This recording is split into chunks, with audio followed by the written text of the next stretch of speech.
Good morning, Lori. How are you? Good morning, fabulous, thank you. So, why do you want to join the road show? Well, I was here last year. I was #1, and I came here last year because of the same reason I want to be here this year, but I was a little bit more inspired because when it was all said and done and I didn't make it through, I actually had so many people reach out to me and say, don't give up now, like just go back, just do it.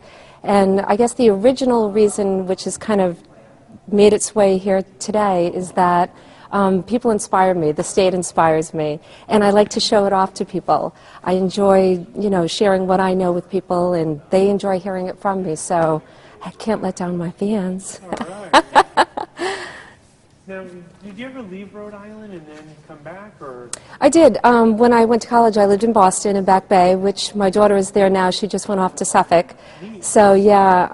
I also lived in Vermont for a while. I had family there, and now my oldest daughter lives in Vermont. So they're following in my footsteps. But I've traveled around the world. I've been to Europe and many islands, and I'm actually a host to international students from Johnson & Wales who are in the master's degree program.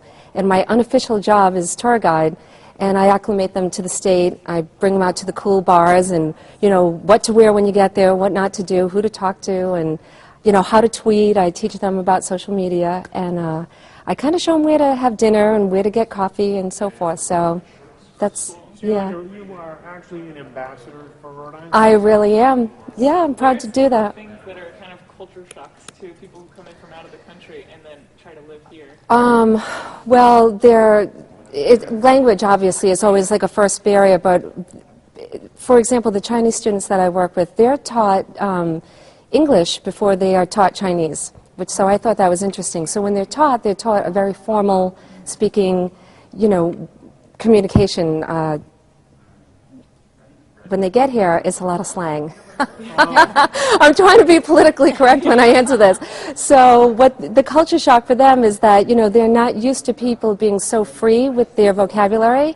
And I guess what's good for me is that I'm sort of old enough to know, like, how to act and how to say it, but, like, cool and young enough to kind of show them, like, this is what they mean by that. So the translation works for them, so it's fun. What segment would you like to see on the road show? I never thought about that. I don't know. I'd have to think about that.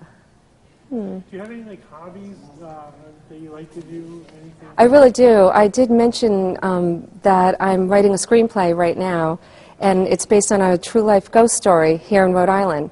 And so ghost hunting is one of my fun things that I like to do. And I think it's also an interesting way to learn the history of the state. It's sort of a fun, spooky little spin on it, but that's one of my favorite things to do. You must love October then. I do. I'm kind of excited. I have a ghost tour on Sunday night. Oh, really? Yeah, I did the Plymouth ghost tour last year, but my birthday is around this time of year, so I get all my friends together, and that's what we do, so it's fun. Thank you. Where would you do the ghost tour this year? The Providence one. Oh, okay. Yeah, that's the walking tour? Yeah, it's a walking tour. They've got the lanterns, and, it's a little spooky. Yeah, so it's fun. Excellent. Great. Thank you very much.